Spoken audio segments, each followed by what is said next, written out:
Everyone. In this video, I am going to explain to you how you can do the system identification using MATLAB. So if you go to your MATLAB project, so I'm going to LabVIEW project. In the second part, you are asked to find the system equations using this identify system student.m. So by now you will be having three system response. So what was the temperature, what was the control, how the temperature was changing with time. So you have data, but you do not know what the system equations are. If you think of our controls course, in the course we will define the system with some second order equations and we already know the equation, but here we do not know the equation for the system. So first part of your project is to identify the system equation. So in this video I'm going to explain you how you can do that. So you are already given with some MATLAB code in your canvas, but one of the code identify system student.m you have to edit so that you can find the system equation. So how are we finding the system equation, unknown system equation? For that, the appendix C comes handy. So I'm going to appendix C. So in appendix C1 we are explaining the least square method. What is least square method and how we can find a system equation using least square method. I'm not going to completely go through this. I want you to try it, read by yourselves and understand how to get a second order equation using least square method. So I will focus here some of the main equations you need to know when I show you a demo of the program. So if you check C1.1, equation C1.1, you can see it is represented as a second order system. Y double dot plus A2 into Y dot plus A1 Y is equal to BU. So this is the second order equation. Here we have to find A2 and A1 and B. These are the three coefficients we have to find out. So how can we find that? So following this, you can see there's an equation C1.2 which says how to find the first derivative of the temperature, then second derivative of the temperature, then C1.6 is a matrix representation, and here we have given what is V matrix, Q matrix and R matrix, and how can you find this R matrix, because if you check this R matrix we have A1, A2 and B which we need to find out. So if you check this equation, if we divide this T double dot by T, T dot and U, you can get this A1, A2 and B. So that's what least square is doing. If you check equation C 1.10, R is equal to Q transpose Q inverse Q transpose V. So this is the equation where we can find R. Once we know the R, we can know what is A1, what is A2, what is B. And if you substitute this back in C1.1, you get the system equation. And this is a state space representation of a system C2, and you can see this is a second order equation and how we can rearrange that and write in a state space model. So this is the A matrix which has 0, 1, minus A1, minus A2. This is B matrix, this is C matrix. You will see in a minute how we are using this in the programming. And C3 explains how to find the transfer function of a system if you know A and B matrix. So it just simply ends up in your transfer function output over input is equal to B by, so this equation. So this appendix explain you how to find that, and in your lab project you are asked to find this transfer function for the system. So this is the transfer function you have to find out. equation 3.10. Okay, now let's go to MATLAB and see how we can do a system identification. So this is my MATLAB environment. Right now you can see in the current folder I don't have any files. So I have to change this MATLAB path. So I am going to click this browse for folder. Then I am changing to download. I have a folder named group 3. I'm going to select that and click open.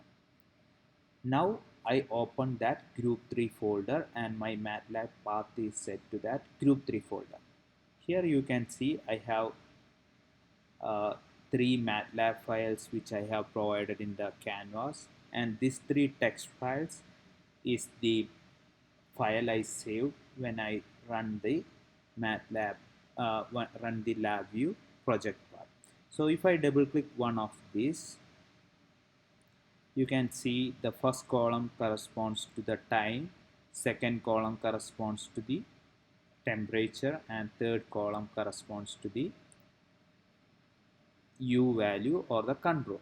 And in the end bottom of this you can see all are reaching some steady state value. So here 211 is the steady state temperature value it reached whenever the input was 1.5.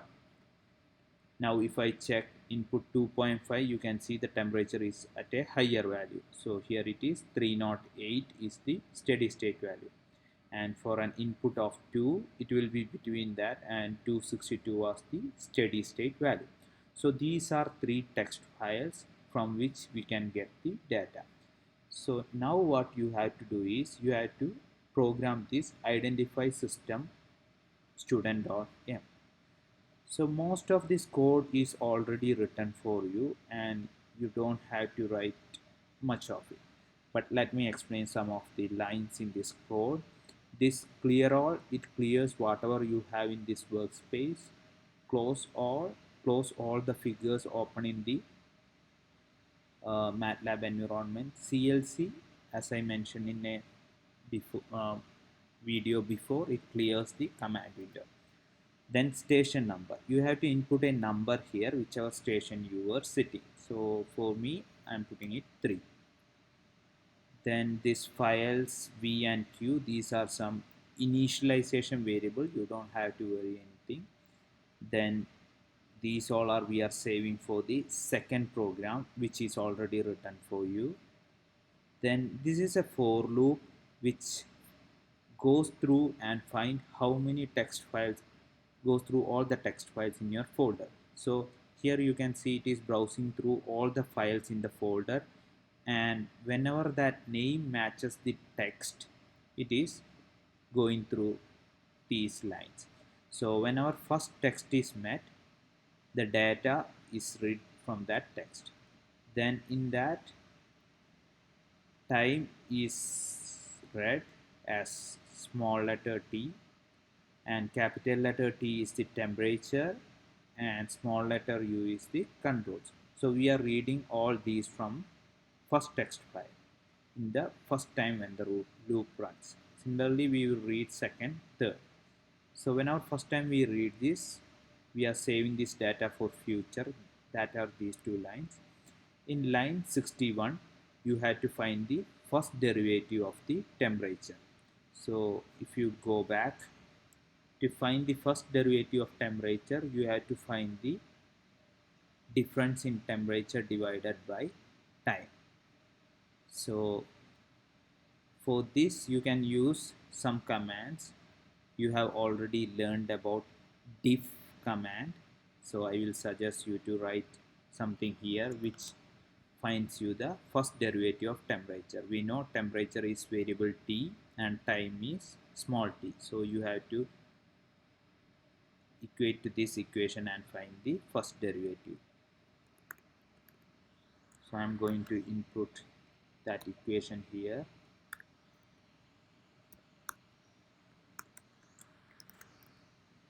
So you have to write it by yourself. You can use that command of diff. Then similar way you have to find the second derivative of the temperature.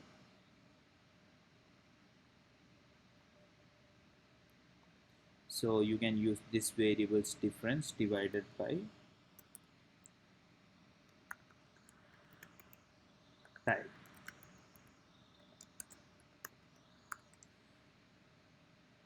So these two variables you have to find out. Make use of diff command and these C12 equation to find out first derivative of the temperature and second derivative of the temperature.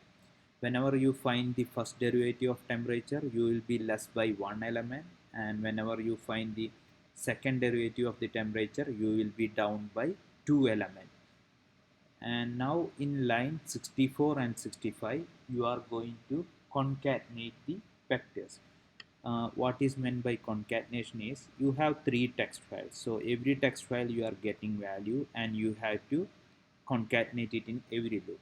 So how you can do that is you can just start v equal to, you can type v semicolon.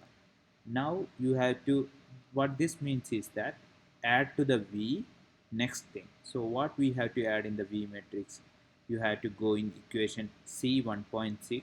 You can see v is second derivative of the temperature, so you can use that variable, whatever is the second derivative variable here. Then similarly you have to fill for q vector. So if you go back to your manual, q vector has t, t dot and control u. One thing you have to notice whenever you assemble this matrix is that here t double dot is down by two elements because we did two different differential. So here t vector you have to reduce by certain number of elements. Similarly t dot you have to reduce by certain number of vectors. Similarly you have to reduce by certain number of vectors. So I am going to fill that. Also you are going to concatenate it from before. So you can write q semicolon, then I have a matrix which has temperature, then you have to select the appropriate number of elements from that temperature matrix, then first derivative of the temperature, select appropriate elements from that,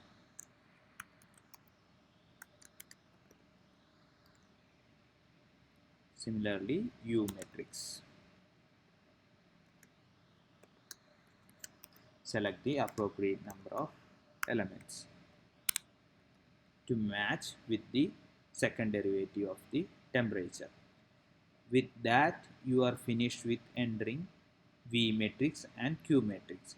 Now this will run in loop and this will collect all the values in v and q. And next line you have to fill is 75. Use the least square equation. So we know least square is r is equal to equation c 1.10 q transpose q. Q transpose q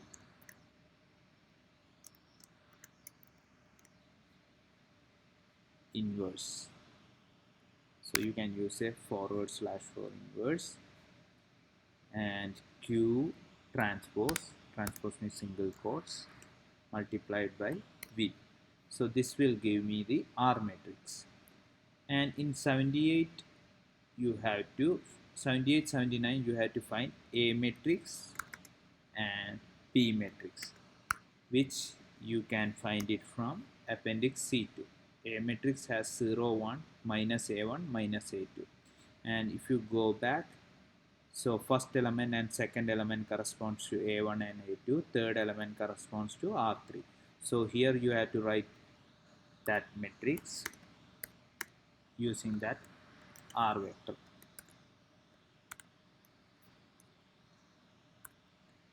And also you have to write b matrix.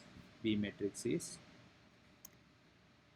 0 and b, and b will be check what element of r it is. Once you fill this a and b, you are done with this program. So what all you need to write? Line 61 first derivative of the temperature, line 62 second derivative of the temperature, line 64 v matrix and 65 q matrix, and 78 A matrix and 79 B matrix. So these are the lines you have to complete. Once you're done with these lines, you can run this MATLAB code. So I ran it. Now you can see I have an output of A matrix and B matrix. So this is the A matrix and B matrix. Now you are asked to find the transfer function of the system. You can use these two values to do that. So that's the system identification part of your program.